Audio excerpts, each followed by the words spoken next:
My name is Dylan CineMasai Green, and welcome to the Real Notes podcast. I speak with rappers, producers, journalists, and other hip-hop adjacent figures about their relationship with movies, and, if at all, film inspires their craft. My guest this week is New York-based rapper, producer, director, and visual artist SOO DO KOO. We spoke about The Simpsons, the buddy cop movie Running Scared, Pink Floyd's The Wall, This is Spinal Tap, our favorite bits of stop-motion animation, being exhaustingly prolific as a beatmaker and rapper, working with August Fanon and Andrew, cultivating community outside of New York City, and the creative process behind two of his latest projects, Wheels on Wheels and Fuzzy Dunlop, a collab with Andrew. Come fuck with us. What's cracking, everybody? Welcome back to Real Notes. I'm recovering from a day at Six Flags with my sister. We were out there for like fucking 12 hours baking. Well, we weren't baking. It was pretty nice out, all things considered. I'm happy with how that turned out. It's become like a yearly tradition. I love you, Joe, if you're listening. But my name's Dylan Green, CineMasai. Got a lot of names, do a lot of shit. Outside, inside, all sides. And we were just talking about it seconds ago. I don't know if I'm going to keep that audio in, but if either way, I'm with somebody who's extremely prolific and very outside in a musical sense, all over the place, doing all sorts of wonderful, amazing things. I won't lie or front. I was just put on to Sun this year, really within the last couple months. In like a real like, oh man, I'm like actively tapped in sense. But Double Threat, Albany's finest, right outside of Albany, New York State representative. Really big Simpsons fan, it looks like. So I think we're gonna have a ton to fucking talk about. Goddamn Sudoku's here. Please, people can't clap, but welcome Sudoku. I'm really Yeah, happy to have. I'm really happy to have Doe here. yeah. Thank you for having me, man.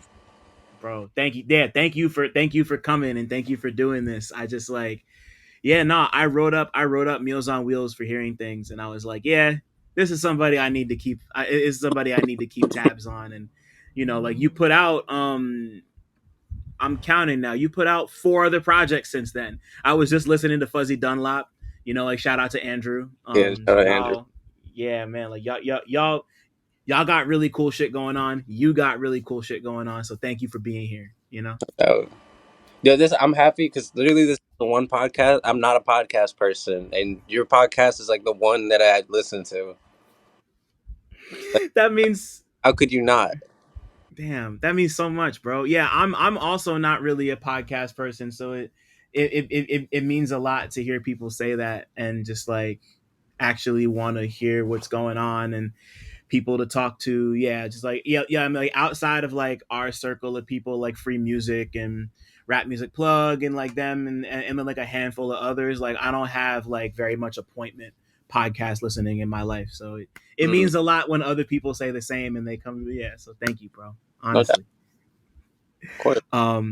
But so normally normally I'd ask if what the last movie or TV show you watched that you had a strong opinion about was, but because I know you're a huge fucking Simpsons fan and I don't have very many people like that on here, I'm a huge fucking Simpsons fan, All right.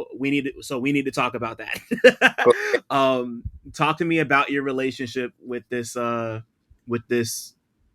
I don't even know how to describe The Simpsons at this point. It's a culture. It's an institution, but it's had so many highs and lows. Everyone has their favorite era. Like there's no right or wrong answer. But like, where did your relationship with it start? So I probably in college, like I'd watched it as a kid, but never like just like passively watching cartoons. Yeah, But I had a roommate that was really like big about the golden age of The Simpsons, and I was like, "What do you mean golden age? It's been going for like 100 years." yeah. But I started watching it with like we come back from class and just watch it till like we went to bed or whatever, and it's so good. Like it's the kind of stuff I like. It's real smart, it's real witty, and it's stone cold stupid sometimes too. It's just like the perfect blend, and I think it set the bar so high for a lot of other stuff. Like I just rewatched Archer, and there's so many Simpsons references within that. Um, Yeah, man. yeah, the like 2 through 10 is like some of the best TV I've ever seen. Yeah. Do you remember like what the earliest episode of the show was that you saw? The one that I can remember, like actually sticking with me Yeah. was I think it might be season 5. It has a really long name, so I'm paraphrasing it. It's like Abe. It's like Abe Simpson and his grumbling grandson and the curse. Oh, the Curse of the Flying Hellfish. Yeah. And there's like mad animation errors and like the voice. Some of the voice acting is bad, and I love it for that reason. Like the scene after Burns comes in and like crashes through the wall. Yeah. He leaves. Like Bart's like he can't leave without this, and he's got the key. And the music in the background is like dun dun dun. And Abe's just sitting there for like 5 seconds, like, "You got the key," and I'm like, "Yes." It looks so bad, and I love it. Yeah. No. The boat fight sequence is crazy. Yeah. It's just yeah, that one stuck with me. Yeah, no, like that's it wasn't one of the first, but it's definitely one of my favorites. It's one I go back to a lot. Like I don't really do rewatches. Like I just kind of I have my handful of episodes and I just go back. Like that's the only reason I have a Disney Plus account at this point. Like Mm, I have it specifically to watch The Simpsons, and like I don't know, just like I love the whole like just like just like the pulpy action adventure nature of it, and like grandpa has all this like Indiana Jones shit going on that we never hear about again, and like I don't know, just like the whole idea of the flying hellfish and like the tontine and yeah, and you're like it's like it's what Skinner's dad and Wiggum's dad and Barney's dad, and I don't know, like what one of my favorite things about The Simpsons is always that like the show only has the amount of lore it needs episode to episode or season to season, and then it's just like and it just like none of it makes sense and none of it ties together, and it's just there because they like the shit. It's yeah. dope. They don't give a shit about continuity. It's incredible. Right. Um, I think my favorite joke from that episode is like a really stupid one, but is when he's like, "All right, who knows what a tontine is?" And the only dude that raises his hand is Ox, and he's like, "All right, yeah, all right, dude, go ahead." He was like, he tells him exactly what it is, so he calls him Oxford, and I'm like, "That's such Right. a joke." Yeah, he said point proven Oxford. I was like, yeah, and like it's something about the way he says it because like he explains it in like he's talking like people would expect a dumb person to talk, and he's like explaining the whole thing, and then he's just like, and whoever's like the last surviving participant will be the owner of all them purdy pictures. Yeah, It's just like Party it's Pickers. Well put. I don't know, man. It just makes me smile. It's like a really specific kind of because like it's a specific kind of humor directed toward a specific kind of like war movie story. It's just like the pop culture references are so specific, and Hmm. it's so like like if you don't know, like even if you don't know what it is, like the details of it are all so silly and ridiculous that it just works. But like if you know it, it's just you just know all the beats. And like I had an English teacher, Miss Dominic. Shout out to Miss Dominic. Damn, from when I was in middle school, she would always say that if aliens ever crash landed on Earth, you just show them the whole Simpsons, and they would pretty much have they would have a general understanding of like world history and just like what where the or at least up until like I don't know, like I'm a big like 11 through 15 fan. Like that's kind of those are the seasons I started with, so they'll always have a really special place in my heart. But like particularly like the 2 through 10, like you're talking about, like that's like you'll get so much, like you'll glean so much from American culture just from watching any episode from those seasons. It's kind of ridiculous. It's kind of Yeah. ridiculous. Um, I just another thing is like I always wanted to like draw comics and be a voice actor when I was a kid, but I never got any better at drawing, and I started rapping instead. But I just love how ridiculous the voices are, and I always like I'm so fascinated that there can be like one dude doing 80 voices. Yeah. Like it's crazy to me. because I know like Hank Azaria does a bunch of voices, like one of them being Apu, and he's not Apu anymore for Right, reasons, and that was it was well past time for him to not be doing that. right. But I mean like Apu is Apu, and it's like it's like The Simpsons has been running so long that you kind of have to grind up against these conversations if you're really gonna like talk about the show. I love everything he does on the show. Harry Shearer has talked so much about like not he's tried to figure out every possible way to get out of being on the show, but like they're just like you could just record all your shit over the phone and just send it to us, but like please, because the day he retires they might as well just stop because he's Burns, he's Smithers, he's Otto. Yeah. um Well, I I saw something recently that they said they were gonna keep running until somebody died, like one of the main voice actors dies, Yeah, and I was just like, damn, that's crazy. I really like the Phil Hartman characters, especially. me too, man. Ugh. It's so sad every time I hear them, but like watching the like Hank Scorpio is just. Oh, he's not even Hank. He's that's Mel Brooks. What am I talking about? Yeah, Uh, yeah, yeah, the lawyer, yeah. Lionel Lionel, Hutz. crazy. Yeah, Troy McClure stuff is ridiculous too. yeah. I was just thinking about the Jebediah Springfield episode and like the video that they had Troy McClure do about fucking Jebediah Spring. I was talking to my sister about that yesterday. That shit is funny as hell. That's a like that show is like one that the two of us really bonded over. So like we kind of my sister has like a big Millhouse with the it's like a shoulder tattoo of baby Millhouse holding the soy milk carton. Like they have that on their shoulder, and it's good. Yeah, I don't know. But I'm getting away from the point. I also love the Phil Hartman characters, and it like you really do lose a lot once you lose Lionel Hutz and Troy McClure. Like they were just Yeah, some of the most like unhinged, and once again, like Troy McClure is like a very specific type of, like he's already a legacy actor at that point, and just kind of going through these like infomercial motions, and it's once again just like a really silly joke that it just makes me laugh. I don't know what to say. I really like the portrayal of the mafia in Simpsons too, because like Hmm. they've had those things where they like ask a old mafioso how accurate a movie is, and like the consensus to most accurate is normally Fat Tony. Yeah.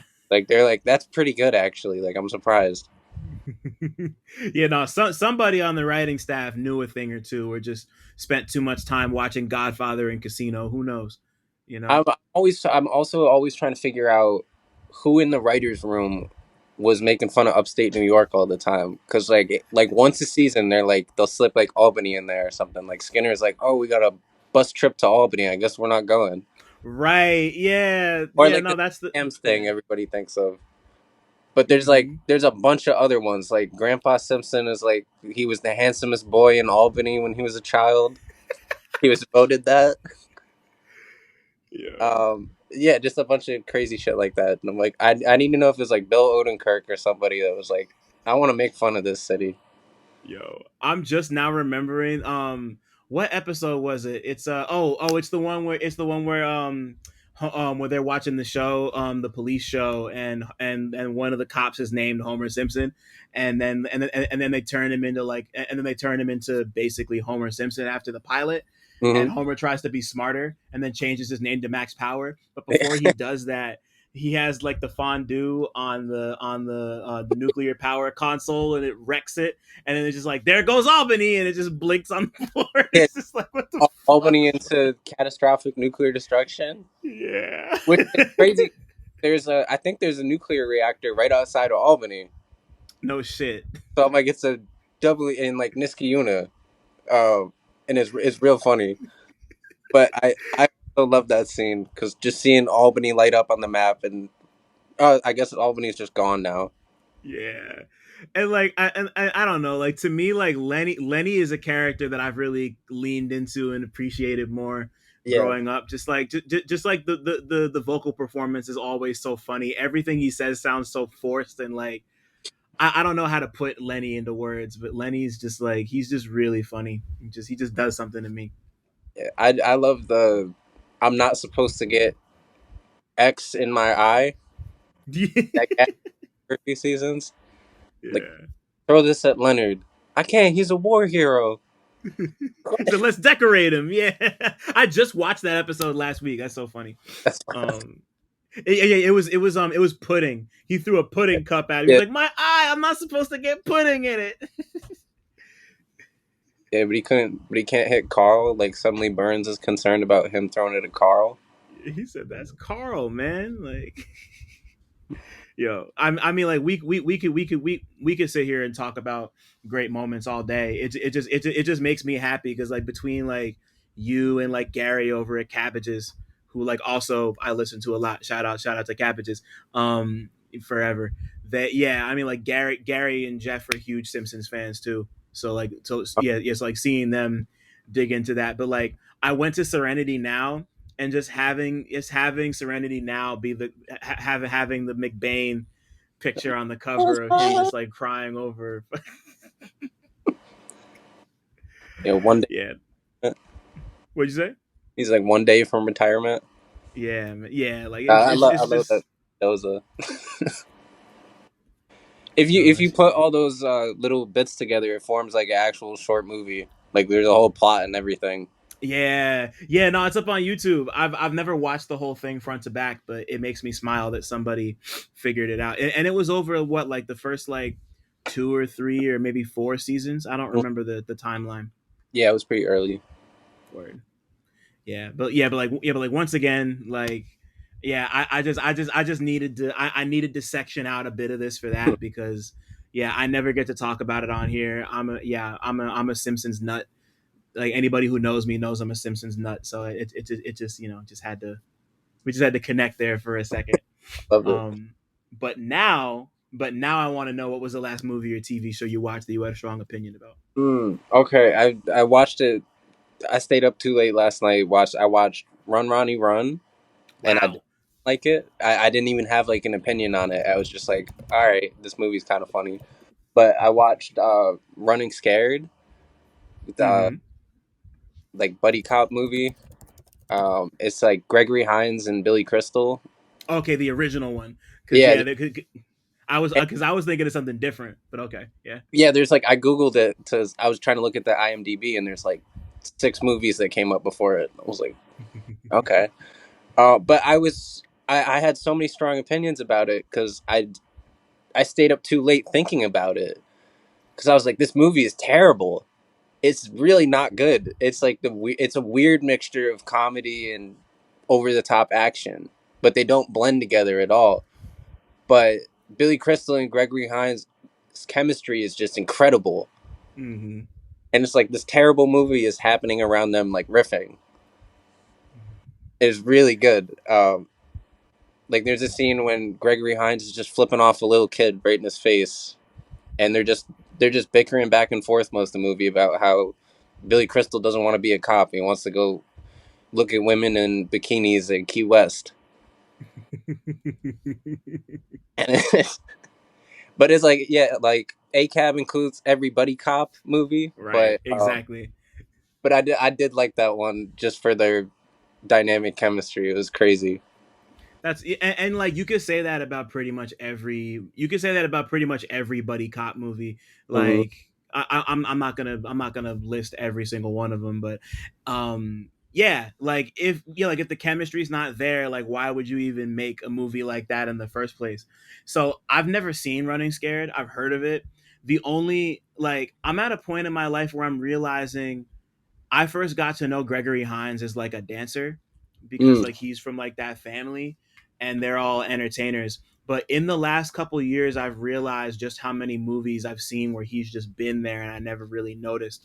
Like I watched The Preacher's Wife with my family over Christmas. I want to say like 2 years ago, and he's like the villain of The Preacher's Wife. I haven't seen this movie in like 15 years, but he's like this real estate magnate who's trying to get this guy to sell him his church so they can bulldoze it and turn it into a mini mall. Just like very textbook evil CEO type shit. mm. But I've never, but like I know he's done tons of other like comedies, and I think he might even have another buddy cop movie or two in him. if I remember correctly. But yeah, I've never. Gregory Hines and Billy Crystal sounds like it sounds like a combo that wouldn't work for me personally. Yeah, it shouldn't, but it does. It's. I think it's because they're both just complaining the whole movie. Like, and I hadn't seen Billy Crystal in something where he was that young. Right, right. But I think he's like maybe like 36 or 38 in the movie. Like, there's a scene where they're Wow. arguing about how old Gregory Hines is because they're throwing his birthday party. But the thing I didn't like too is that there's like a romantic arc in the movie or whatever between they're both trying to get the girl, Yeah. and it's Billy Crystal is trying to get his ex-wife to get back together with him, but she's like, I'm getting married to a dentist, and he's like, man, fuck that dentist. Like, he's real boring. I'm trying to retire to Key West, and she's like, oh, okay, whatever. This is why I'm getting married to a dentist. And Gregory Hines, the whole movie is just fucking this other guy's girlfriend, and it's real weird. And then he'll like pull up to her house and be like, I'm arresting her for unpaid parking tickets. Send her out here, and just be like, oh, what's up? But they both end up with the girl, and I'm like, they both destroyed two relationships to do this. Like, it's not a happy Yeah. ending. Yeah, I mean, it's happy for somebody, but it's weird because like the '80s were just that time where nobody thought about that stuff. They didn't, like, they didn't think about how weird or fucked up it was to just like wreck one relationship for the sake of like a movie's plot, let alone two. Right. Like one of my, or I mean, this isn't the '80s, but one of my favorite examples of that of all time that I've been thinking about. I've been thinking about Love and Basketball a lot lately, and like I've talked about it like once on here, like way back with my homegirl Bosco. Shout out to Britt if she's listening. But like you look at the two people in Love and Basketball. I'm already forgetting Sinai Lathan and Omar Epps. I Hmm. don't remember their characters' names. Doesn't matter. But like they have this whole will they won't they relationship that lasts over the course of like 7 years. And at the end, and of course, like one of the most famous scenes in the movie is when they play basketball for like Omar Epps is like, I'll play you one on one, and if I beat you, we're getting married. If I don't, I'm gonna go back to this relationship that I've been in and I'm committed to, and I'm just gonna drop it over a fucking bat. Like it sounds ridiculous if you look at it from a modern context, but like the movie ends and fucking like she beats him, yeah, like she beats him, and then he's just like double or nothing. And it's just like, so like Tyra Banks is over here. She's a lawyer. They've been together forever. You never see him have to go up to her and be like, look, I'm sorry, but this woman that I've been trying to be with for like my entire life is, like it's like people were just clearly not thinking about it. And it's silly and it's weird. Yeah, it's just like the other girl has no thought behind her whatsoever. It's just like she's there. Right. Like, she's not. The plot doesn't allow her to have an opinion. Yeah, it's That's it's fucked up. yeah, it's weird. Like I like we all love these types of movies. They're just there, and like if the movie works, the movie works. But it's always worth noting that like that shit's weird. Like you really just like you just like broke two homes for no Yeah, reason. Like what are we doing here? I haven't seen that movie, but it's on my list of stuff to watch. I'm Oh just wow. I'm just picturing this scene like Double or Nothing, and that's just hilarious to me because I'm like, yo, your girl's probably out there like, what do you mean Double or Nothing? Yeah, no, it's like you lost. Come inside. Like we let's finish planning out these bouquets. And he's just like, yeah, yeah. Go find Lover Basket. Go find Love and Basketball. It's a classic. It's a super duper classic. Great movie, but you'll probably have some weird feelings about the end. Hmm. Um, also great soundtrack too. Yeah, just shout out to all of them. And yeah, I'm gonna watch Running Scared because I don't know, like I like a not always good movie.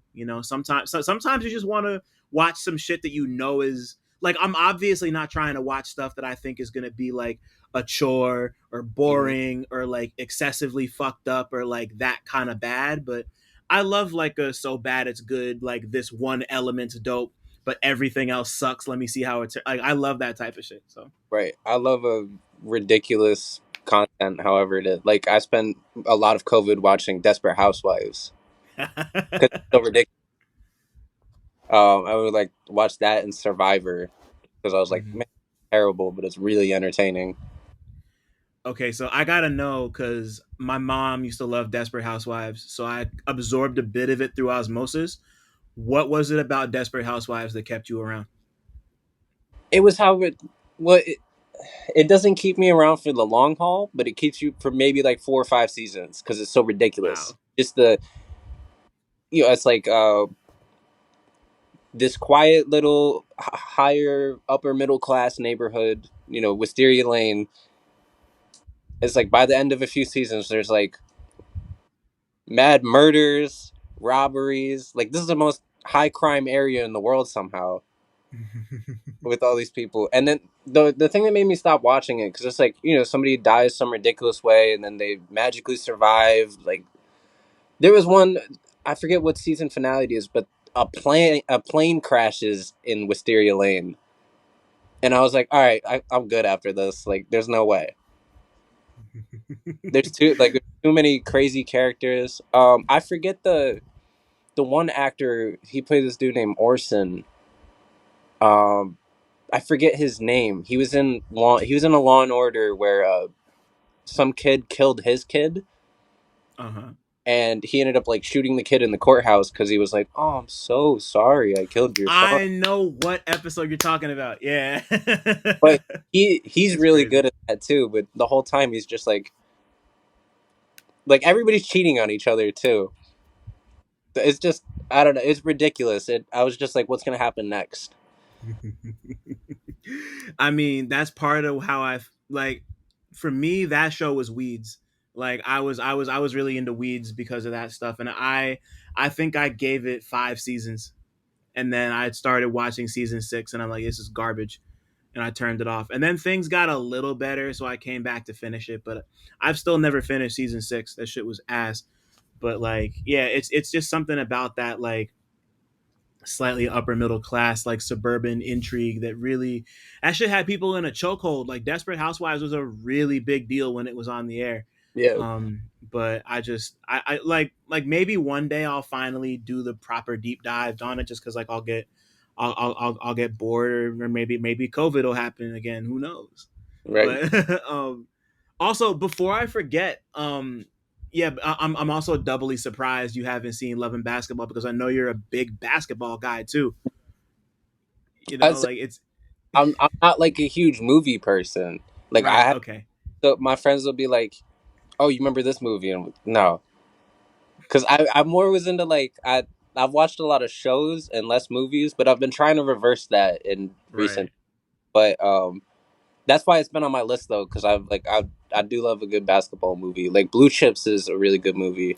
Blue Chips is fire. Like Yeah. I love I think it's Blue Chips where there's a scene when the athletic director is just taking free throws and he doesn't miss, and it's just Bob Cousy playing a cameo role, and I forget the other actor, but he's like, "Oh, do you ever miss?" And they were like, "Oh, that scene was ad lib because he was like, dude, miss a shot." He said Um, no. That's crazy. but he's like 90-year-old Bob Cousy just. Yo, the thing that really grabbed me and like let me know that this is somebody who really knows ball, no pun intended. I'm trying to remember the song, but you shouted out like Eddie House, and I was like, okay, like you're not playing around. Like no, that's like people, like surface level enjoyers are not digging in the crates like that. So Yeah, yeah, like I love finding out about a player that I didn't know about in any sport. Like I was deep diving. I think on my last album, I had a song called Zelmo, and it's about hmm old like '70s center named Zelmo Beatty, who's like really good, but not like Hall of Fame good. But all the old timers are like he should get put in the Hall because he's one of Kareem's favorite centers, yeah. and just like finding out new lore about like one of my favorite people that I ever learned about was World Be Free. Tell me who that is. I'm But not hip. he played for the Clippers, the Cavs, and a few other teams. But my man had the worst hairline ever, and he wore like 5 chains all the time.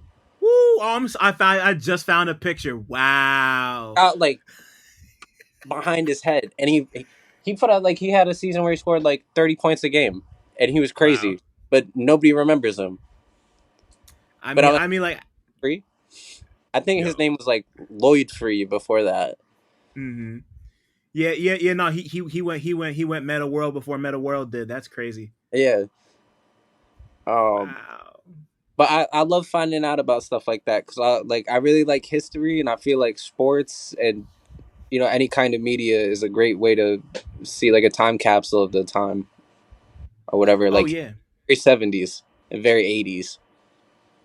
Like I want to Right. see a bald guy with 5 chains hanging out of his jersey right now. No, see, people have too much. People have too much shame and want to be too cool to do shit like that now. Unfortunately, like, Yo, I'm like, that man is cooler than everybody out. right. Yeah, no, it's all a self confidence thing. Like if somebody like that came out now, it'd be cringe in like 2 days, and then people and then it's just like it just is what it is. But I agree with the notion that stuff like that really is like an indicator and sign of like the times. Like that's why I love movies so much, because like that's exactly how I feel about film. Like you can see so much of what's happening or not happening, and like just because it's something I watched recently. I rewatched RoboCop not too long ago. It's one of my favorite movies. I love it. I wasn't alive in the '80s. I don't know what the '80s was like. This also, of course, takes place like in the future, but it's like the '80s idea of, so it's basically the '80s. But like, just considering how much that movie digs into like the socioeconomic aspects of like what's like Detroit's being gentrified by this big ass tech company, and they own the cops, and they turn RoboCop into a cop just as a way to try to integrate tech in the police force. And like it's a movie that works on 80 million different levels. It tells you a lot about like public perceptions of corporate greed at the time and over policing, but it's also a movie where a guy in a fucking robot suit puts people through walls. I don't it just works on every level. And like the dad from that '70s show is in it. Like I didn't know he did anything before that '70s show, and then I he's Like Red Form, what? Red. Yeah, yeah, I no, haven't like, seen RoboCop. That's crazy. okay, yeah, yeah, because like that shit. Because like I didn't grow up watching that seven. I've seen it. I know what it is, but like it wasn't like a show that was constantly in my rotation. But I knew that that was the dad. I saw him and I was like, is that the dad from that '70s show? Like he's just and yeah, he's like a drug dealer. He's a completely different kind of character. You would like for me coming to it backwards, it completely blew my wig. I was like, what Mm. the fuck? Like, what's he doing? Like, there's like a scene early in RoboCop where he shoots a dude's hand off and it like obliterates. Like, it's not like subtle at all. Like, it just explodes. And he just does it, and it's the movie's crazy. Go watch RoboCop. Like Yeah, you'll love it. I'm gonna watch that. That's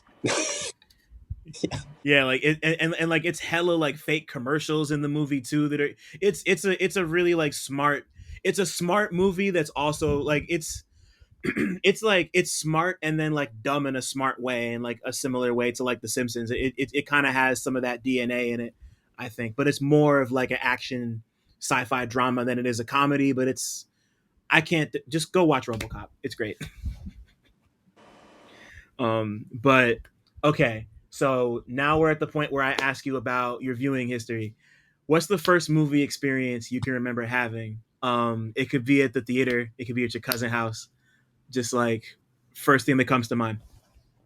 so the I do remember the first time I went to the movie theater. It was like 2002. I was like 3 or 4 years old, and we saw the second Harry Potter movie, I think. Mm, And the only thing I remember about it is thinking about the car in the air. I think it yeah. was the beginning of the movie, but I just remember seeing a flying car and it like crashes into the tree, and I thought it was real because I was like 3 or 4 years old. And then they didn't go back to it, so I was like, man. But I don't really have any like strong opinions about Harry Potter now, and Yeah. I was like fuck J.K. Rowling. But Mm-hmm. I do remember that being the first one, I saw in theaters. But the first one I had like a real opinion about that I was like, whoa, was I watched. My dad had a bunch of VHS in the drawer, and he had a copy of The Wall, like the Pink Floyd movie. Oh wow, a And VHS copy of The Wall. That's crazy. yeah, so he had that and Live in Pompeii, and I watched those like when I was way too little to watch them. And The Wall fucked me up, but it was so good. Yeah. And I really like. I was a big Pink Floyd fan after that, as a result of that. But Live in Wow. Pompeii, I like more. 'Cause it's just ridiculous. So I've seen The Wall. I completely get where you're coming from. The Wall was like it's like I'm not a big Pink Floyd fan, but like I had a homie at the time who was a really big Pink Floyd fan. He put me on to The Wall and Dark Side of the Moon, which I think is still the best selling album of any genre of all time, which makes Mm. sense. You know, it's a great album. But like having not seen Live from Pompeii, like what's kind of like the difference between the two? So the Live in Pompeii is just a live concert where they're set up, but it's like I think just as like psychedelic and trippy as The Wall is. Fire. They do like very cinematic things within it. My fault. Sorry to interrupt, but I just wanted to shout out the Real Notes Patreon one time. For as little as $5 a month, you get exclusive goodies like video of every interview, 2-day early access to every interview, an invite to the Real Notes Discord server, exclusive access to the Real Talk Movie Night archive, and early pre-sale links for all live events. If you want to give a little more, you get other exclusives like retro 60-second movie reviews and monthly 90-minute workshops with me, where we can discuss whatever creative questions or projects you might have going on. Head over to patreon.com/realnotes. That's REELNOTES to join right now. I repeat, all videos will only be available on the Patreon. Thanks for listening. Shout out to my patrons. Now let's get back to talking. Like they show them in the studio interacting with each other. Like there's part where they have a dog out in the ruins of Pompeii with them where they're playing, and they're just holding a microphone up to the dog, and he's barking, and they're playing along with his barking. That's dope. But the thing that like broke me was there's a song called "Careful with That Axe, Eugene," and Roger Waters does this disgusting thing with his voice where I can't even begin to do an impression of it. It's like he's like pig squealing like in metal or something, but you can like feel all the air escaping from him. He's like screaming but whispering at the same time. It's the weirdest noise I've ever heard, and I've never heard anybody else do anything like it. So for Mm. like 15 years I've been like, how did he do that? Like it That's scared me more than anything in The Wall did. wow. Damn. Okay, I mean, maybe I have to go find it now. I love. I feel like not enough like music documentaries or like live shows taped encompass moments like that. Like most of the time, it'll just be like the show, but but you know, like that's why I love things like, you know, you watch. You ever seen like Jay Z's Fade to Black, the Mhm. Black Album document? Yeah, you know, like stuff like that, where like you see them like in the studio, and you see Jay and Rick Rubin working on 99 Problems, and like that, you know, like. But like it's also folded in with live footage, and it's not just like here's the concert that you weren't at, you know, like it's like Right. that's I think that's like we definitely don't really get enough stuff like that now, because not even that people don't care, but unless you're Beyonce, like you're not like that's not getting put in the theater. And like if you're lucky, somebody will throw something like that up on YouTube or include it in like an album bundle or something, which like I'll always respect and appreciate that. But it's just like that sounds cool to me. Like that sounds like that almost sounds like what Christopher Guest and them were making fun of in Spinal Tap. If you ever seen this, is Spinal Tap. Yeah. I Like, love. yeah, yeah, no, Spinal. Oh, this has literally never come up on here, so now I can ask it. We're about to get Spinal Tap 2. I think it's been like almost 40 years since the first one. Um, I don't know how I feel about it. It doesn't look great. Yeah. But did you see the trailer? How do you feel? Like I'm I curious now. I saw a headline and like immediately repressed it because I was like, nah, man. So I'm not a fan of them doing sequels to movies like 40 years after the fact. Yeah, Like some stuff is better left. It I don't know. Is better left alone. yeah, Like I agree. I don't want them to make like a second Sinners 35 years from now. Yeah, If it's as renowned as it should be, because I'm like looking at Spinal Tap and it has a 96 score on Rotten Tomatoes, and I'm like, I feel like making a sequel just to make it just hurts the original one. Or it could make it better. But I'm like, they made the second Happy Gilmore recently, and I was like, right. why you Yeah, that? Just so you could put celebrity cameos in. yeah, and it's just like yeah. It's just like who does that serve? And I mean, like, of course, because like the way that it's interesting, because like I agree, but the way that works now, like you get like if kids are on Letterboxd, like they're gonna go watch the original Happy Gilmore. I always like every time that happens, I notice there's like an uptick. It'll be like Happy Gilmore is like up, like everybody's trying to watch the first Happy Gilmore because they've never seen it. So like Mm, it's cool to see people go back and like discover or like discover stuff that like that yeah like it yeah it'd be like if they decided to make like a Mr. Deeds too. Mr. Deeds is my favorite Adam Sandler movie. I love that movie to death. But like we don't need a Mr. Deeds 2.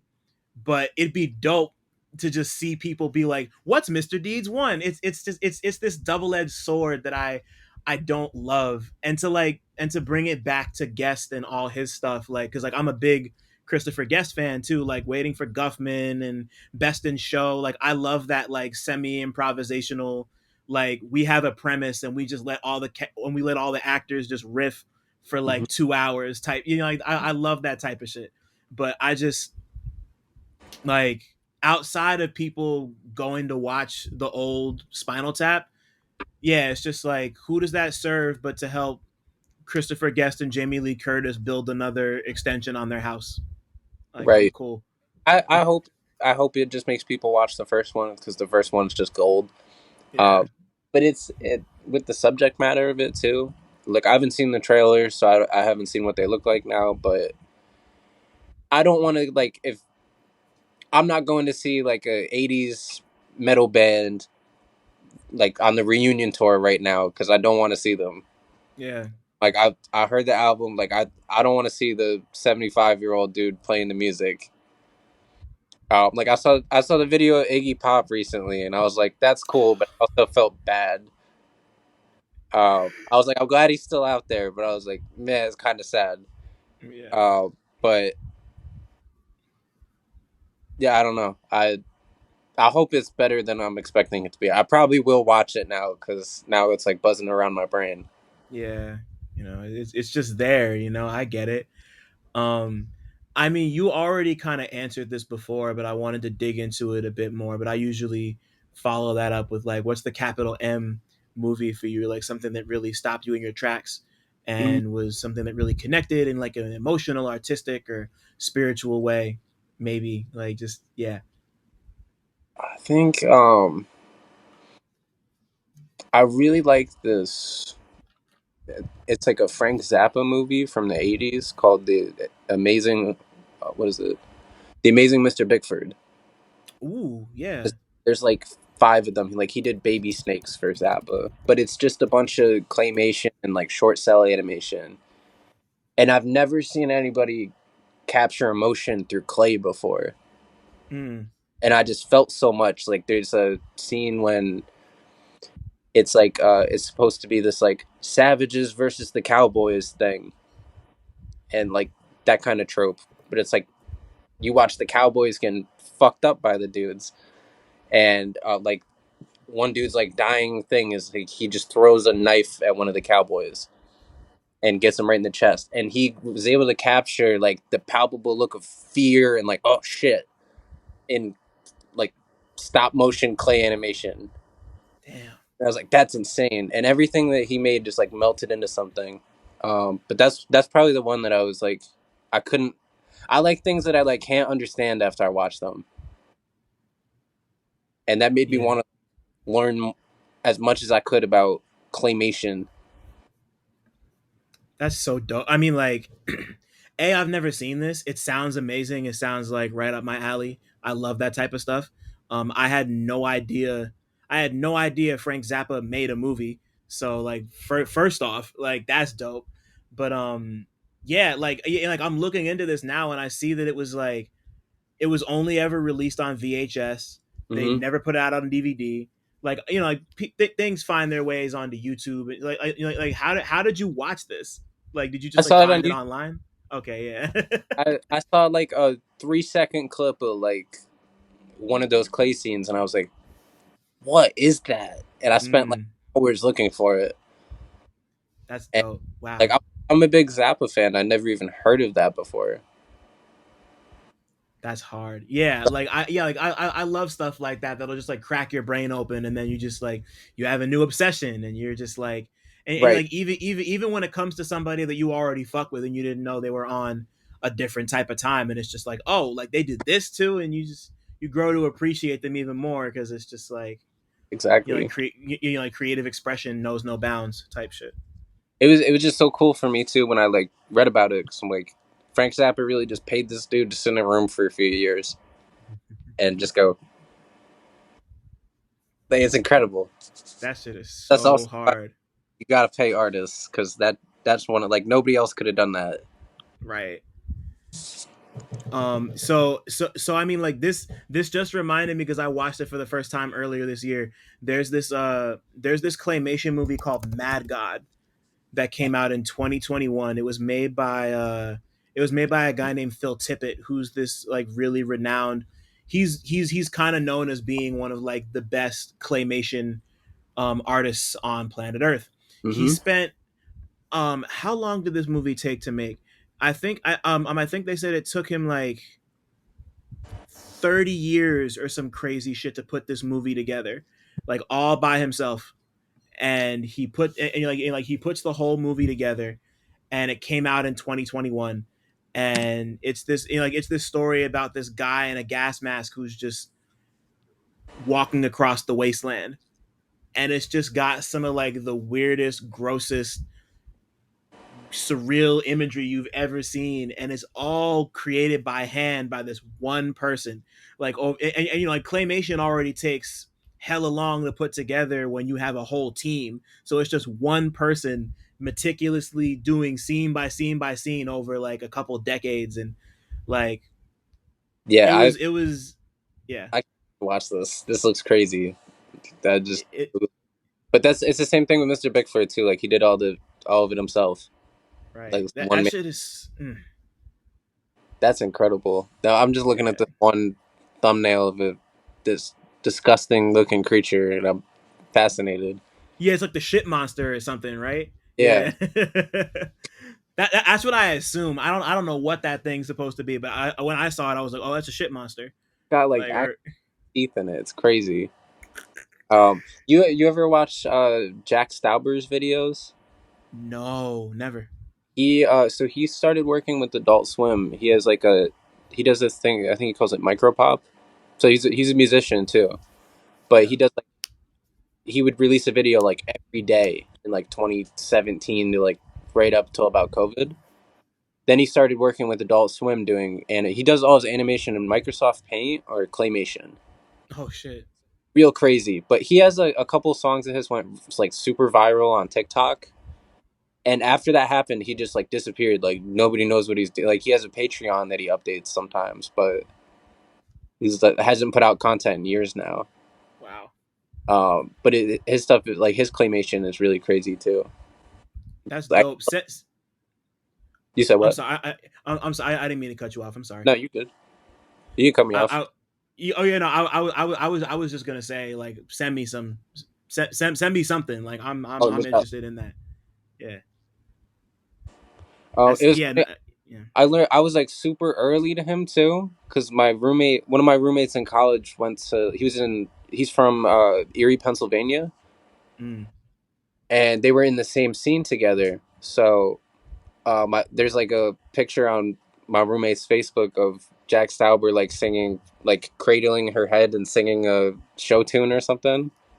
And I was like super early and was like, I hit him up like, yo, what do you do to, and like, how do you do this? I'm like in awe of you. And he was like, don't. It's like, this is like, I do not wish this on anybody. And Wow. now I feel that way about like beats and like making music, but I was like, I see what he means now. But he was still super cool. Like, he was like, all right, yeah, this is what I use, this is how I do it. But again, I don't sleep. Like, Yeah, no, it's just like all consuming, like yeah, yeah. I mean, like I feel the same way about writing, or at least I did about writing for a while because I used to just I would just do it. Like I would go to my job and then I would come home and write more and like be up until 3, 4 o'clock in the morning just making sure mhm. shit is done. And it was out of like professional obligation and necessity, but also it was just like I just had more shit to put down, Right. and you're like, what, it can be really scary once it grabs a hold of you because you feel like you have no control over like what you want to do, what you can do. It's just like you're in it, and that's like, and that's cool, but it's also scary, you know. Yeah, it's like when you have to go be a person again, Yeah. it's real weird. Okay, okay, now we're at the point where I can ask, when did music become capital M music for you? Not even in terms of you wanting to make it. We'll get to that, but just like when you first became fascinated by music and fucked with music. I always liked music. Like I was always like the like I went to like band camp when I was a kid, and Mm, um I always really liked like I played piano as a kid a lot. That's how I got into it. Like I had an old shout out to Eleanor Douglas. She taught me piano for like 15 years. A sweet old lady. Um, I got really into like I was really into like Pink Floyd was a big thing for me, and then I became like a metal kid for a little bit. Like I was real into like gross heavy metal, and it's still really good. Um, but I heard, I think it was Lord Willin or the Infamous, the Clips and Mob Deep. yeah. But it was one of those. I found all the CDs in my parents' house a few weeks ago, but it was like maybe like eighth or ninth grade. I heard that kind of stuff, and I can't like I couldn't stop listening to it. Like I broke the speakers in my car playing the Infamous. Um, but that's definitely what like I always really loved music, but yeah, like the hip hop and rap just like grabbed me. Wow. I mean, like those two albums too are like really special ones, and like they feel so timeless. Like the infamous especially is just like so tethered to that like early to mid 90s type of feel, but Hmm. it's just you throw it on, and like it has stuff that speaks to every possible mood you could be in. Like obviously shook ones, just like you throw it on and everyone knows every word. It's just one of those songs, but like, yeah, I don't know, man. Like I get it. Like the infamous really is like you throw like you hear it for the first time and it's just like foundational. Never want to put it down. You know every song. Like you couldn't fucking come out your face rapping Noid's verse on give up the goods. I Like was just that verse made me want to rap yeah, because wow, I was like, so I my car's rotation in high school was like Infamous, Lord Willin, the first Outkast album, Wu Tang first album, yeah. and a few other albums. But I remember hearing Wu Tang, and then I ran like who's on that song? It's like Raekwon and Ghost going back and forth, Was it and was it a can it all be so give simple? give up the goods, right? Oh yeah, yeah, yeah. Man, my fault. No, I'm trying to like I haven't heard the album in like a year now, so I'm trying to like piece it back together. But hearing them like trade fours and then Noid just come back in, I was like, this dude I've never heard of just washed everybody, and Yeah, I yeah, loved it. I was like, I tried to pick apart his verse forever, but yeah, yeah, I just loved that. I loved rap because you can just talk shit in like I'm a nerd about words. Like I love the way words sound together. That's why like Ghostface was my favorite rapper. yeah, yeah, Um, yeah. but yeah, it's like a weird like broken brain kind of thing. I like hyper fixate on how people write. Right. I loved the way that Noid wrote that verse. Yeah. And like there like it like this has been the subject of debate for years, so I don't know how you feel about it, but a lot of people, myself included, fuck it, feel that he kind of coined the term lyrical miracle spiritual because it's in that verse. Like that's the first time anybody had ever, or like he had put those words together and then eventually it became like a pejorative. I don't have to explain it. We all know what lyrical miracle spiritual means. But like he was the one who may have introduced that to the world. I don't know how you feel about that. I don't know, because I don't know if somebody had said something like that prior. Yeah. But what's the? I don't think that the "Give Up the Goods" is the song I'm thinking of, and I feel like a fake fan now because I can't remember the name. Um, shit, I'm gonna consult Google. What kind of fake fan am I? Nah, you're good. It's what's it called? It's the one that starts out like it's the RAPPERNOYD. Niggas Oh, can't it's a fuck with right, me. right back at you. Oh, okay. When he comes in like my little thug selling drugs, and dun, dun, I'll try to tell him slow down, cousin. Like that verse is the one that stuck with me. That's also a good ass verse. Yeah. Um, but yeah, I don't know about the lyrical spiritual miracle. I got to do my research on that. Yeah, I had always just assumed because I've never heard it any earlier than that, but like there's a lot of people who are like, oh yeah, like he's the one who coined lyrical miracle spirit. But yeah, either way, just to Hmm. but yeah, I mean, like Noid was just one of those. Like I don't like now I might be showing myself as a fake fan. I don't remember if he ever like put out like a proper album or like a He has, tape or he anything. has albums. Okay, Uh, see, Few albums. Like he has a lot of underrated Alchemist production on his early albums. Like sounds Alchemist about right. for him. But they're good. But he never like broke out all the way. Hmm. Yeah, that makes sense because like anytime Al does his big shows now, like Noid's always there. Like they've, I mean, like obviously, like Al and Mob Deep they were like that for a very long time until Prodigy passed and him and Hmm. Havoc, I assume, are still. Yeah, it They're makes perfect sense. another album. But They're doing another Mob Deep album with a bunch of alchemist. right, forgot Uh, about that. this song. Hope it's good. Yeah, I hope so too. I mean, Alchemist has been on fire. Yeah, I think about him and Muggs' trajectory and how interesting it is because, like, I feel like most big producers, people have like argued that they fizzle out or like they lose the magic, and I've watched both of them reinvent themselves like 3 4 times, and it's just been real crazy. Like Muggs especially, yeah. Muggs is still super underrated somehow. Yeah, because because like you go back and look at Muggs, you go back and look at the stuff he was doing with like Cypress and them, and like the stuff that he was like teaching Alchemist, and now just like you go and listen to like all the Soul Assassin stuff, Mhm. like the last Soul Assassins album was fucking nuts. Like it was really dope. I think it came out like a year or two ago. It had like a Boldy verse on it that was stuck in my head forever. But yeah, like just I don't know, just being able to reinvent yourself across eras and stay relevant without losing what makes you you is cool. And like people's mileage will vary. I know there's people who's tired of Alk and don't. It is what it is. Like Right. it's only gonna get like that once you get to a point where you're dropping that much music and you've been around that long. Eventually, there's gonna be critics and people get tired of it, and everyone's mileage will vary. I don't love everything Alchemist has done, but like it's worth acknowledging that he's like just like you go back and listen to like even like First Infantry and all that stuff, and like you go back and listen to I don't know like the earliest Mob Deep stuff and what he was doing with like the locks and shit. Like it's just he figured out how to translate all of that stuff and make it him still and still Mhm. be like hazy and weird, but also kind of, I don't know. Yeah, he's amazing, and like Muggs is in the same ballpark for sure.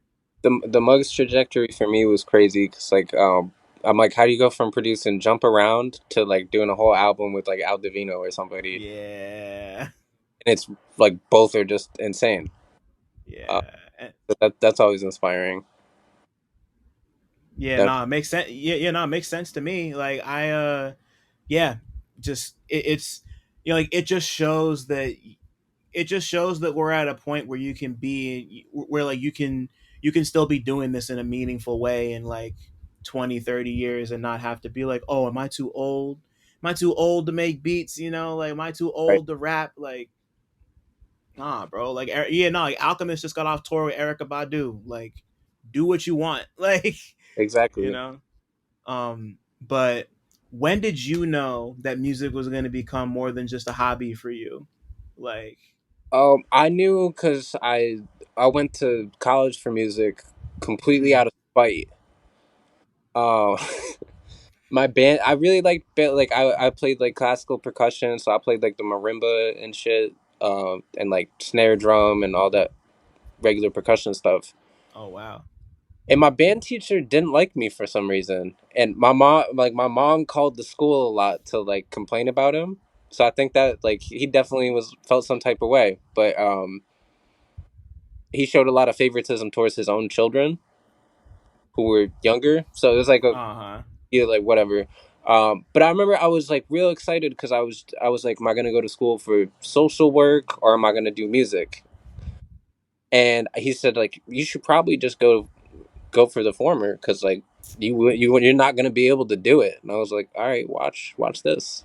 So I made my we had a handbell choir in my school, which was crazy. So my orchestra teacher was this crazy like he was like a really high I don't even know how to say it. Like he was one of the best violin players in the Russian orchestra. I don't know what Wow. chair he was, but he came to America and he just taught at my tiny little high school. So I was like, "Will you write me a recommendation letter? Cause fuck this dude." And he was like, "Yeah, I mean, my English isn't great because the last time I had to write something was like 15 years ago. So if you write it, I'll pretty much sign it. But I agree with whatever you put in it." So I'm like, "Okay." So I got into music school without being able to read like drum set music or like snare drum music that well because my teacher wouldn't show me how to do it. So I listened to like the audition piece and I memorized it and like played it out. And the dude doing the audition was like, "Go back to measure five and play it a different way." And I was like, he was like confused because I didn't know how to read it, but I still could play it. So he's like, "All right, I'll, like we'll take you in. We'll show you how to do it, whatever." So I took like 4 more years of percussion or like 8 semesters of lessons. But while I was there, I got less into doing that and more into like recording. Like took a bunch of classes in the studio, met a bunch of people that were into making rap at home. So I started really just making beats like freshman year with still one of my best friends, Joram, who I lived with my freshman year. Um, but yeah, that's like right around like my maybe like 4 semesters in when I was like, damn, I shouldn't have done this because how am I gonna make money after I get out of here? I started like playing shows and like rapping more and working with people, and it was like an itch got scratched. So I was like, all right, we got to make something happen out of this in whatever capacity. So around when did all of that stuff happen? Because like the earliest stuff of yours I was able to find is like official 999 from May of 2020. Oh I yeah, don't know if this was before or after that. so I have stuff floating around under a different name, which I can't divulge here because it's real bad. Cool. But probably like 2017. Mm-hmm. Uh, I stopped like 2020 ish. I stopped rapping and just started making beats more, and I just got back into it like 2 3 years ago, I think. Right. Um, but I really just started like buckling in on beats around like 2017 through 2020. What was it? Yeah, yeah. So I mean, like, what was it about? Why did you Why did you decide to dig more into beats than raps? What was it? What was it? What was it about them? I had like real bad writer's block, and I feel like I had like imposter syndrome because I didn't like what I was saying, and I was really like I was judging everything I wrote, so I didn't write anything for the longest time, and I felt like beats was just easier, Yeah. and there was more stuff I could learn about them. Like I could be like, all right, I didn't want to like read a book or something and be like how to rap because like nah. But it was cool to like learn about like compression and stuff and apply it to beats and like hearing how it changed the sound of what I was going for. And Mm. I really got into sampling for that same reason, just like studying what how people made records in the 70s and 80s and applying that to how the beat sounds. What was well, I mean, like right now, what's your setup look like? Like how do you make your beats? Are you making them on your computer? Do you have like do you have like a SP or MPC, or what's your setup? So right now I just use Ableton, Hmm. like standalone on the laptop. Like I make beats on my laptop keyboard. Like it's real. Like I'll just like make beats at work, take it on the go. Koala a little bit, but Yeah. I had a MPC 1000 for a while and like the 2000 XL and a bunch of the SPs. The only one I still have is the 404 just to play live stuff. Um, but I really like hardware. I want to get the MPC 2500 and learn how to make beats on that. But Hmm. Ableton has just been super convenient. That's another reason why I got more into beats because it's just like you didn't have to set a bunch of stuff up. You just had to open the computer. Right. Yeah. No, yeah. Like I can't tell you how many careers and hobbies and obsessions and fascinations started by people just grabbing a cracked copy of Fruity Loops. You know, like that's just. Yeah, it was a my my man Joram got me a copy of Cracked Logic in like 2016, and Hmm. my man Dev gave me Cracked Ableton in like 2018 or 19. And after I got Ableton, I was like, all right, it's over. Yeah, man. It's so fun. Yeah, no, I think I started like I started out in Bandcamp, GarageBand, Hmm. and then like my dad uses Logic a ton, so like he was learning it for years and then stopped, and now he's like kind of in the, or not kind of, he's very deep back into just like making music and it's, I don't know, I love talking to people about DAWs, and like yeah, I'm just so fascinated. I'm so fascinated by everyone's process because, like, something like an MPC is basically just like a DAW in a box, and then something like an SP isn't. Like you just like make it all in there and then can export it and put it Hmm. wherever you want, or you can just do it straight on the machine. But like, yeah, yeah, just considering, like, it makes sense to me that you're as prolific as you are because it is really easy, or easy is the wrong word, easy is the wrong word, but it's possible to make but like, especially if you know what you're doing and you have your vision, like Right. you can crank out an Instagram carousel's worth of beats in not much time, which you Yeah. do often. Yeah. Like I have a real limited attention span on like I don't know with movies and everything. Like if I see anything over like an hour 45, I'm like, ooh. But it's the same way with I'll get like fatigued if I play a beat too long. So like I won't spend more than like 10 minutes on a beat because I just want to make another one. Oh wow. So I like to just bounce it out and move on. Also, my computer is so janky that I haven't saved a session in a long time. Hmm. Um, so it I like it for that reason too. That it's just everything you can be prolific inside the tiny little box, Yeah. and it's like I don't know. You could do it into a vacuum too. It's just cool. Like you and you can do it anywhere. Yeah. Like yeah, like over the last couple of weeks I've been really fascinated, just like digging into everyone's style on some cool shit, just like I've been on like a Obliv kick, and Mm, just like my man Dash Lewis just wrote this incredible profile on him, and he's just like, all he has is a 404 Mark II, a turntable, and a laptop, and I'm just like, yep. that's a, like shit like that sounds like heaven to me, or just like going back and like rewatching like old Ninth Wonder, or not even old Ninth Wonder videos, but like seeing him. I just rewatched his the second rhythm roulette he did, where he made like 12 beats in fucking 20 minutes or whatever, and Yeah. he's just at his, I don't think it's an MPC, but it's like an MPC adjacent The type machine. thing. And sorry, what? I think he was using a machine. Yeah, yeah, definitely. And like like he would like just grab some. He would like grab a bass line, grab some drums, grab the loop, da da da da da, boom, next one, da da da da da, boom, next one, and it's Yeah, just exactly. like it's that shit is, and, like he's ninth wonder, but like it's still just like I always love either hearing about or watching that stuff come together because like it can happen 80 million different ways. Like I remember reading about Apollo Brown back in the day and how he had used the same setup for almost 15, 20 years.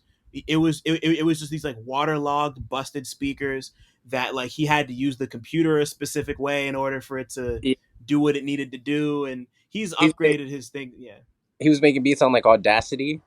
something like that. Yeah, it was some like it was some like dinosaur shit that only he knew how to do, and he Hmm. had a system that he did. It was I'm always interested in like the little those little things, like just like hearing you be like, yeah, I can't, like I haven't saved a session in so long, like I just kind of do it and boom, export it, like Yeah, another like the I think a big influence the past like year for me in terms of just like trying to keep making stuff has been like August Fanon sent me a folder like so if I'm not he's making beats another one. Yeah, like Google Drive thing and it's like all right he just made 10 beats, what are we doing, like all right turn this off, gotta make beats. uh yo, but it's cool like watching him work is crazy too because he has a real like just a laptop setup I think. wow, yeah. FL. Wow. Yeah, yeah, no, because we've never talked about his setup, but yeah, like I'm in that email thread where he'll just be like, "Boom, here's 10 beats," and then like 3 days later, "Boom, here's 10 beats." I'm just like, bro, like, you gotta relax for us, or don't, but like um, I know the two of y'all. I mean, like, you guys played at Dan and Kay's Free Music Empire showcase. You rocked a couple joints together. Shout out to them, by the way. That Yeah. show was great. I was really happy to have been there and to seeing everybody and to meet you for the first time. And Mhm. that shit was flavor. Dude, big three podcasters there too.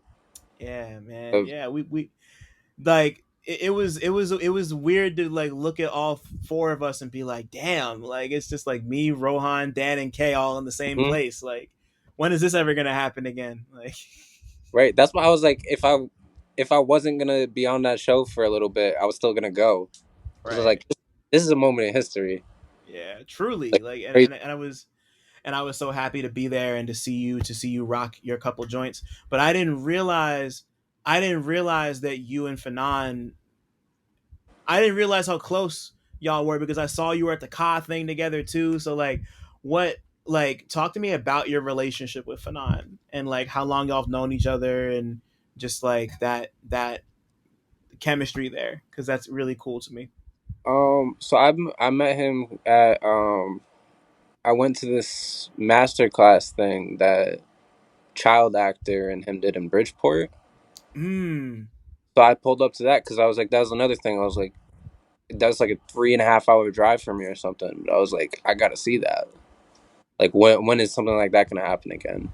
right. Uh, like I'd like bought a couple beats from him before, so I was like, I hit him up like I'm gonna go to this thing, and I remember I was sitting there. He showed up, said what's up, and then texted me like, "Yo, when are you getting here?" I'm like, "We just talked." So it's funny. We just like went outside and talked, but it's cool. Like we've just been like sending music back and forth since then and working on stuff. And he's just been it's been cool just like having somebody that fucks with the same amount of stuff that I do, like Right. that loves music the same way. It's just cool. I think like doing music has been like my personal life was in shambles like 2 3 years ago, and when I started like pushing out rap stuff, Right. probably as a coping mechanism. But the people I met doing that have just been like lifelong friends now. It's been so cool. Like I talk to him and Andrew like every single day, and it's just been cool. Yeah. So shout out Yeah. to I love to hear that, just because like you can sense that you can sense that closeness in everyone's music, and just like in the way that people are so like appreciative, and just like the way energy and inspiration can fly can fly around all this shit that we do, and just like to see like you doing your thing and kind of be like and kind of like recognize something similar in the feeling of something that he does or something that like Max child actor does, Hmm. like, and you're like seeing them come together the way they did on their project that they put out earlier this year, that I was just re-listening to a little bit on the way home from Jackson yesterday.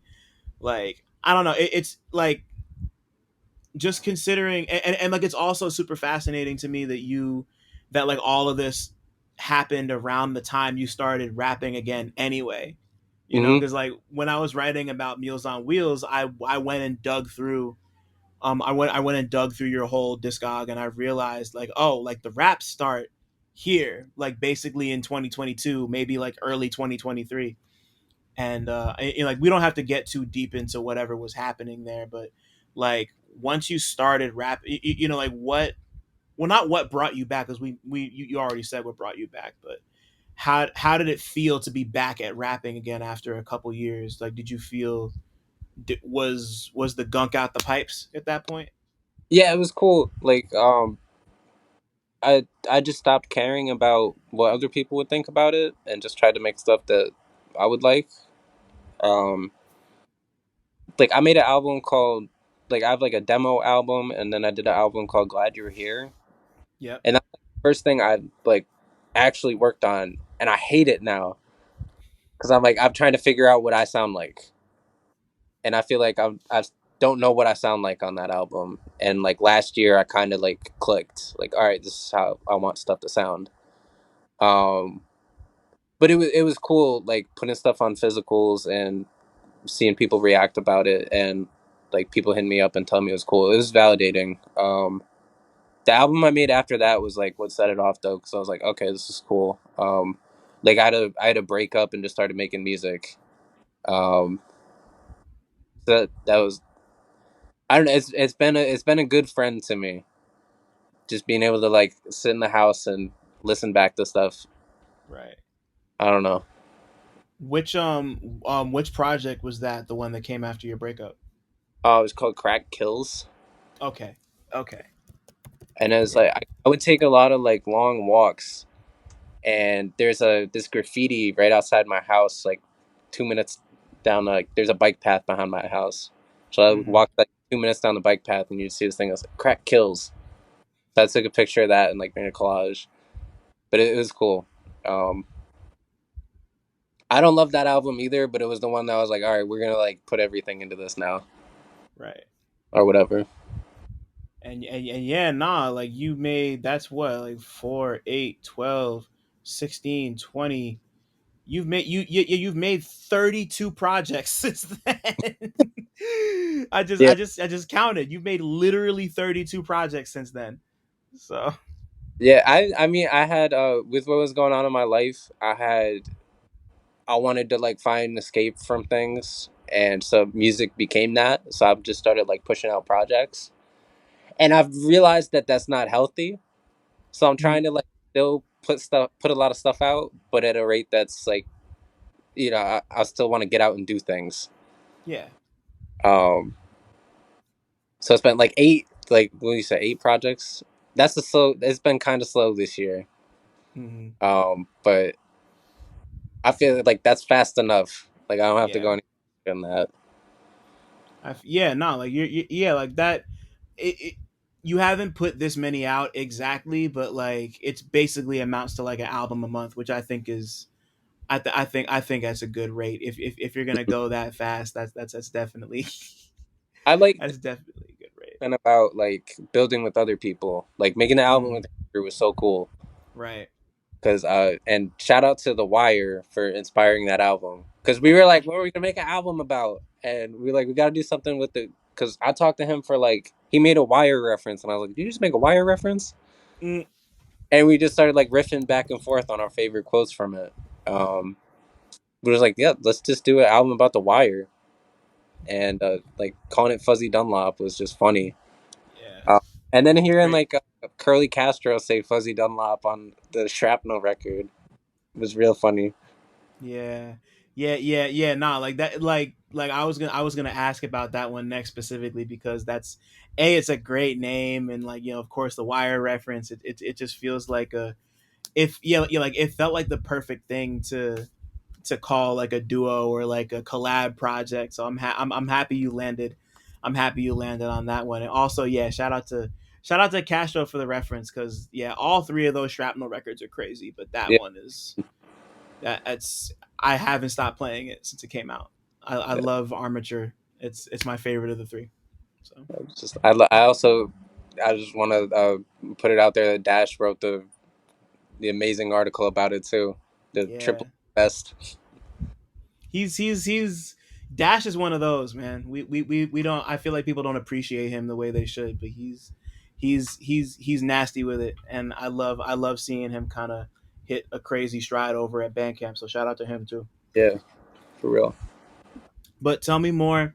But yeah, tell me more about the Fuzzy Dunlop project because I only got to listen to it a couple times, but I thought it was dope that it happened and you two meshed. So I mean like you come with the name and because it wasn't fully aware to me because you really keep you keep it locked into the character of it all. Like who produced the whole thing? How is it like how is So it pieced together in post? Yeah, like so we did he's got like seven, I think it's 12 tracks on the project. I think he produced seven and I produced five. So everything is okay, pretty down the middle. Like we both did the cover art. Just like yeah, he sent an initial collage, I sent back pieces I added to it, and then he filled in the rest. He also goes crazy on the graphic design. He wrote like Sudoku and Andrew and Herc's pant leg on the cover, and I was like, that's so crazy. But basically, I was just sending him beats, and he had sent back like a reference track like an hour later or something. Or like, oh, here's three songs I made, and I was like, damn. wow, So, I like he had his parts done for the album for a while, and I forget how many months ago he sent me all the vocals, but I put everything together, and we didn't love the mixes, so I like went back and remixed everything. Um, what was it? Sunday, probably that Sunday afternoon, and finished it like to the wire, no pun intended, or up right, to the. But yeah, we literally it's like I'm about to publish the thing on Bandcamp in an hour, and I'm like, all right, where do we want to put this track? Where do we, you know? So we were like sliding stuff around last minute, but I like how it came out a lot. yeah, Really yeah, like no, his beats on there are crazy too. Like the intro is my favorite beat on the whole record. it's a good But choice. it was. I think the Fuzzy Dunlop thing is really funny too because I love seeing Herc gets an arc for some reason in The Wire. Like the whole like him losing his job and then going to work for Levy. Uh, but I spent time like a summer or two ago hanging out with this girl, and I like hit it off with her, and we were walking around like we were on a hike somewhere, and she's like, "Oh, did you know one of the characters in The Wire was based off my dad?" And I was like, "What character?" And she's like, "Herc." And she took a video of my reaction. And I'm just like, "Yo, Herc." Wow, But I told Andrew that, and we were talking about like him and Carver's relationship, and I don't know how we ended up on Fuzzy Dunlop, but it was I think the perfect thing to end on. wow, that's amazing, son. I love. Yeah, it's just it's funny. It's funny when life rhymes like that. You Exactly. know, damn, wow. And like yeah, I mean like I could throw a dart and find good music on your page. So I guess I just wanted to like focus on a couple other of these that really piqued my interest. I really love Meals on Wheels. I've come back to it a lot. I think it's super dope. It just kind of settles into my brain super well every time I put it on, like a like a good melty hat. So like, what was it like? Walk me through how Meals on Wheels came to be. So I just started doing more more music video stuff, and I just wanted to make something cinematic that I could make a big long visual about. Yeah. I have a like Meals on Wheels, a whole visual album, like it's up on YouTube, and I just made like a 30-minute visual collage out of it. But I got really inspired from my man Black Kush from he lives up near me, but his video work is crazy, Shout out. crazy rapper too. But shout out to him and shout out to August for linking us. But it was doing that. I did a video for August and Blue, off the 40 record. Right. Which Really song? worthy. Oh, Fire. That's my favorite song on that album too. Yeah, yo. So I heard that Nuts. at the masterclass thing like 2 years ago, Yeah.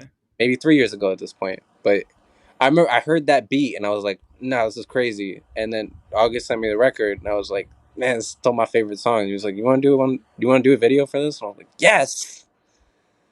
Um, but like making stuff like that and people started hitting me up for videos. I was like, "Oh, this is cool. I like doing this. I want to try to like branch out and make something that would look good and sound good on video." Um, and I'm like, I'm looking back at it, and I don't know. I also wanted to do stuff like I didn't produce that whole album. Like there's a lot of like my man Lee Lee from Sky King Drum Library did the intro, Yeah. and his joints are crazy. Q No Rap Name and Iris Amira sent crazy beats. Yep. Um, but I just wanted to make something, I don't know, that was different because a lot of like most of my stuff is normally just like I made all the beats. I didn't have any features or anything, and then like blah blah blah. But it was cool, like being able to collaborate with a bunch more people Right. and video. Right, for sure. And yeah, like that was another thing I noticed about it when I was right on when I wrote the project up because I was like, oh yeah, it's like a bunch of other. I mean, like you still produced most of it, but it was like a handful of other people who came. Like it's always interesting when you're somebody who handles the lion's share of your work to like let other people into the vestibule and just kind of go crazy. And I'm happy you did because I think the I mean like I love every song on this project, but the one Q produced is the one that I kind of come back to the Yeah, most. you Stupid. posted that as like a warm up beat on Instagram. Yeah, Wow. couch, and I heard how it sounded, and I messaged him immediately like I will whatever you need. I need this beat. Yeah, just give Like me that's just like it's just a warm up beat. I didn't even save that. I'm like, so I think he ended up like screen recording it and putting it through Koala to mix it a little bit. mm, But it was cool, and I immediately like sat down, wrote, knocked it out, and I think I sent it back to him in like an hour. wow. But it was weird Shit. because the way he made the beat, it's like it's in 4/4, but it's like broken up in a weird way. Like it's a weird beat, and I love it. Yeah, nah, cause you really gotta like those are the types of beats that make you really gotta get in where you fit in. Like it's that's that like to of course like depending on who you talk to, certain people have a taste for people who rhyme out of meter, weirdly, whatever. But to Hmm. me, one of the reasons I enjoy it so much is because if you're a good rapper, you can rap over anything. Right, You know, and like if you can find a center of gravity on a beat like that, then you can find a center of gravity anywhere and make your presence felt.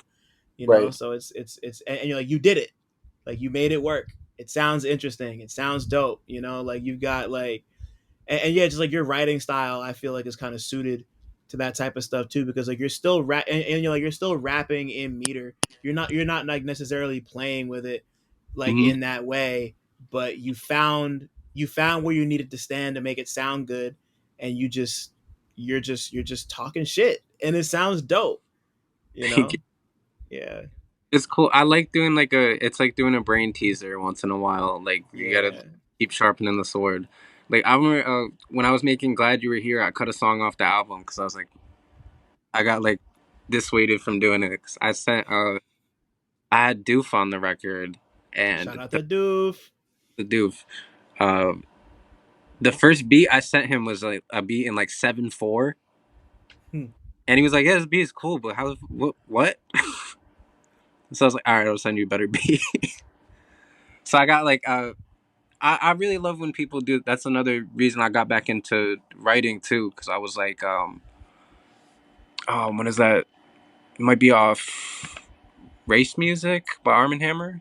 Yeah. I think that might be the album. The song Cloisters. Uh huh. Yep. Like that I song's know the one.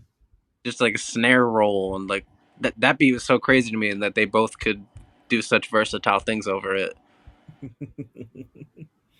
That's ill, bro. Yeah, like I don't know. It's just it's inspiring, and it, like you said before, it really scratches a certain itch in there and just makes you want to figure it out. You know, like if the beat's good enough, it'll make you want to figure. If the beat's good enough and it's a fit for you, it'll make you want to figure it out. Right. And yeah, I just think it's so important to not that's what keeps you curious and that's what keeps you sharp. You know, like yeah, like the second your curiosity's gone, it's just like, what are you doing? Exactly. And I wanted to ask about two more joints on here before we formally wrap this. We brought it up way at the beginning of this, but I want to talk about Serenity now. Okay. And you know, like just it's you know, just like a quick little five hitter. Andrew's on the last song, but I had a lot of fun with this when I sat with it, and not just because the first song is called Mendoza.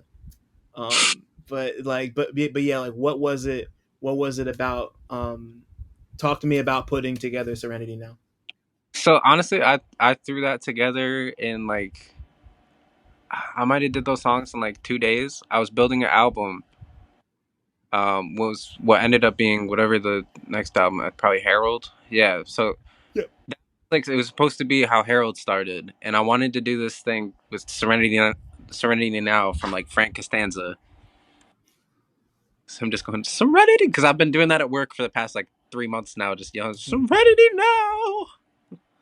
Uh, but I was like kind of going through it, and I was like texting Andrew about it. I was like, man, I don't want to do this anymore. This sucks. I can't. I don't like what I'm making. And I remember I just threw it up, and like a month later, I didn't expect anyone to even listen to it, but a few people hit me up saying they really like it.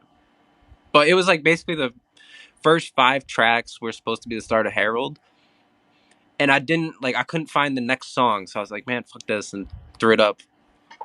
Um, but I've like run it back a couple times, and I'm like, I kind of like that it stops at the 5th track, Yeah. and we can like start a new on the next one. But it was like thrown up out of frustration, but I've like learned it's been growing on me. But I See, like that's the Mendoza and Tune Summon Skull are two of my favorite songs from this year that I've done. yeah.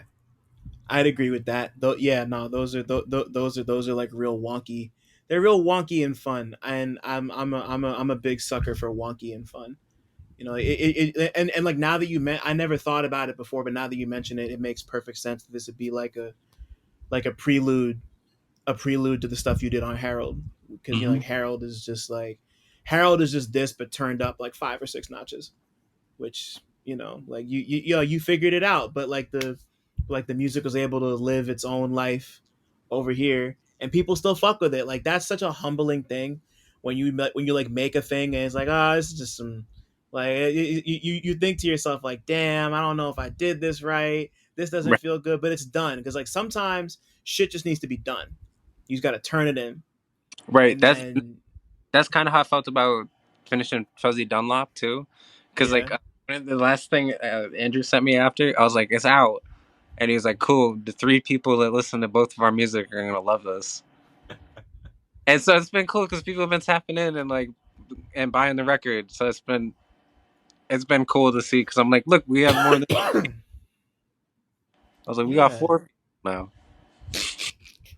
Hey, man. You know, yeah. I mean, like 4 people. You know, it's of course more than just 4 people, Yeah, but but the I bit. get exactly what you mean, though. You know, yeah. No, I'm looking right now. You had 23 people buy this record.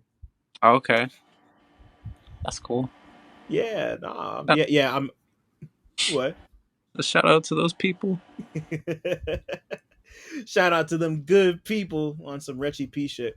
But okay, so I was gonna ask about one more album, but I actually have a different question that I want to close or not close this out with, but ask before the question that closes it out with. Hmm. I mean, like you're from Albany, you're from the area of Albany around there, and you know, like people like we've like cities that like areas of New York that aren't New York City often either get lumped together, not fully recognized the way they should. Like it took all of Griselda for people to give a shit about Buffalo from a musical standpoint that wasn't like Rick James, you know? Right. And like the thing about Albany is that Albany, there's so much talent and such a community of musicians out there already who tend to not really get their just due until they start making moves closer to, the five boroughs. Yeah, And this just there's like and a joke that's like if you want to blow up in Albany, you got to move to Philly. yeah, yeah, nah. It's like people say that about Jersey too, which is funny. But like once again, Jersey is its own like self-sustaining thing. But people Right. really start to like explode, or rather, like and it's funny because people consider getting into New York from Jersey as a success, but people in the city once they succeed, guess where they come? They come to fucking Jersey. Jersey. They come Yeah. to this area, Jersey specifically. But that's not what I wanted to ask. I wanted to ask you just like being out in the upper part of the state and doing your thing and starting to see a little bit of success and attention. How does it feel being able to do that and not necessarily needing I mean you've been to New York City obviously, but Hmm. like you're in a position where you can make music and people who like it and you're just chilling. like like how does that feel? Just how does it feel to kind of be working at your own pace in that way? It it's real cool. Like I'm always just like amazed if I open my email and it's like Bandcamp's like, hey, someone just bought your album. Hey. It's still such a surreal feeling for me, and I don't think I'll ever get used to it. But at the same time, it's bittersweet because I don't really hang out with people here, and there's not like a music scene the way there is like the our indie scene is a lot better. Because most of the rap scene is like guys that made music in like 2000 that still make the kind of same music that they made in 2000, and it'll be like 8 45-year-old white dudes opening up a show for like J Live or somebody. Right. Like they don't book a lot of hip hop. Um, but it feels like a lot clickier than it should be because I feel like we should all just be making stuff together. Like I really Agreed. like my one person I would give props to is my man El Sphinx. He's one of the craziest rappers I've ever heard, but he's on his psychedelic dad shit now. Hmm. Rakim Ali is from up here too. He's real dope. Yeah, shout out to him. Wow, that's a name I haven't heard in a minute. Yeah, no, he's one of the best artists out, like period. Let alone from up here. Um, Yeah. Black Kush, another one. Yep, shout out to Kush for sure. Um, but it's been bittersweet because it's like I would love to just like be in the studio cooking with somebody, but it's not really like that up here. Yeah. But I also like I was in the indie scene. Like I played drums in bands for a little bit, so I've seen like both Yeah. sides of it, and that's where like the Philly joke comes in. Yeah. So it's like when my man Doug is in a band called They're Gutting a Body of Water, and he moved to Philly, and they immediately blew up. And they just like See. did the joke. Like another Michael is another. They were Albany, and then I think they all moved to Philly. Yeah. That's so crazy because yeah, like I think about what's it called? Black Chai. He's not from Albany, but he's from like the area. Or like he's from why am I he's from Westchester. He's from fucking Westchester. There we Yeah. go.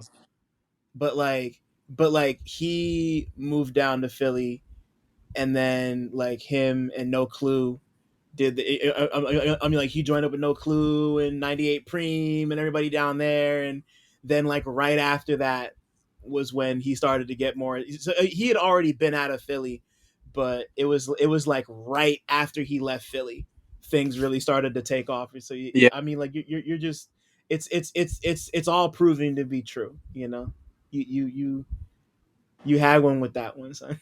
yeah. So I'm trying. Like I've been trying to move for like a year. It's just like money. Yeah, So I I'm feel it, hoping bro.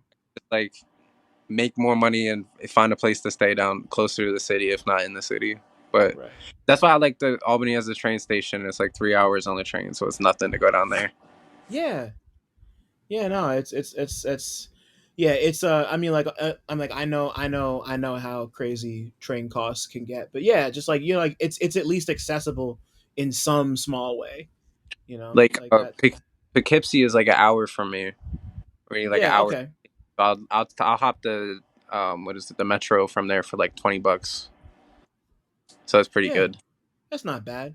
Yeah, no, I went to purchase SUNY purchase for college, so I spent a lot of time on the Ah, Metro North. That's like Westchester in particular, and like you just take that to. I mean, like Purchase is like 45 minutes out of New York, so it's not like it's a 3 hour trip.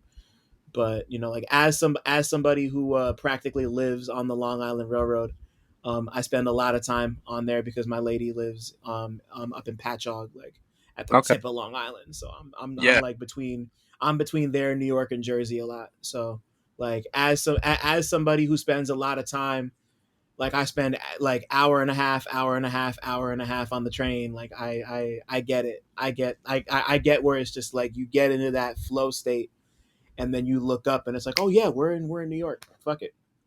right. Yeah. But man, this is wow. This has been dope. I feel yeah, like yeah, I feel like I say this all the time, but I really do feel like we could go for like another 2 hours. I just love it. I love a good conversation. Shit really gets it gets the blood going. But brother Sudoku, if your life was a movie, what would it be about? I don't know. That's a hard question. That's a really good question. Um, I don't know. I like to keep it open ended too. There's no right or wrong way to take that. It could be a movie about your life, what your life would be. It doesn't matter. Like just however you take it. There's no I way to. I feel like my life would be like one of those like old like the Three Stooges like kind of slapstick thing. But it'd be like this like bad shit happening, but it would be in like a funny way, Yeah, like and just like trying to. I don't know. That's a really good question. I like I that. think it would be some kind of cartoony slapstick kind of thing, and Mm. trying to achieve some ultimate goal, some ridiculous ultimate goal. How many flower pots would fall on your head while you tried to do that? At least two. It would be one would be unbreakable too, and they'd have to pull it off, and I'd just fall into another one. Right. Yeah. Nah. And then, yeah. And then you got the birds spinning Like around your head. Yeah. there would definitely be some anvils falling, like trying to block them with little cocktail umbrellas. Right. And one of them would work. It would like the anvil would fall, and then like it would like pause in the air and then move to the.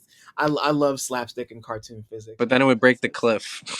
yeah, yeah, it's just like yeah, out of the frying pan and into the open air at 30,000 feet, Wile E. Coyote type shit. Yeah, exactly.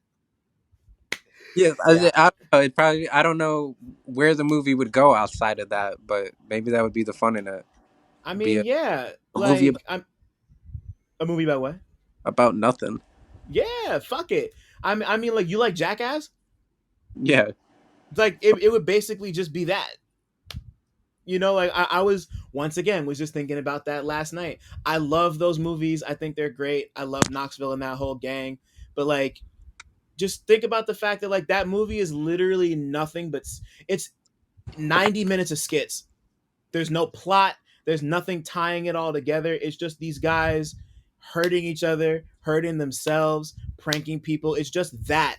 for 85, 90 minutes at a time. And Right. like it works. But I mean like I'm like I know you're talking about something a little more like a tiny bit more involved and structured and serious than that, which I still appreciate a ton. But yeah, just like the banalities of life put through like a slapstick cartoon lens.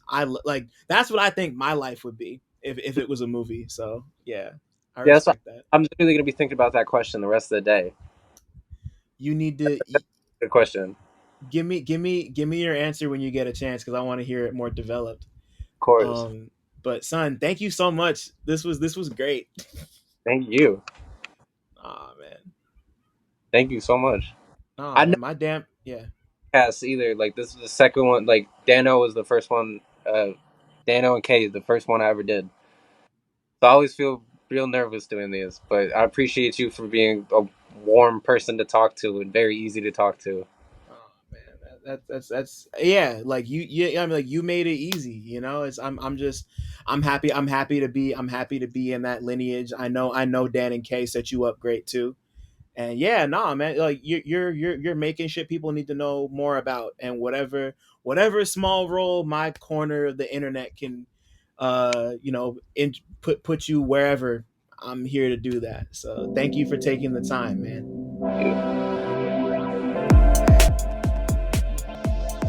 Thanks for listening. Shout out to y'all for making it this far, and shout out to all the black people listening too, because y'all really impeccable.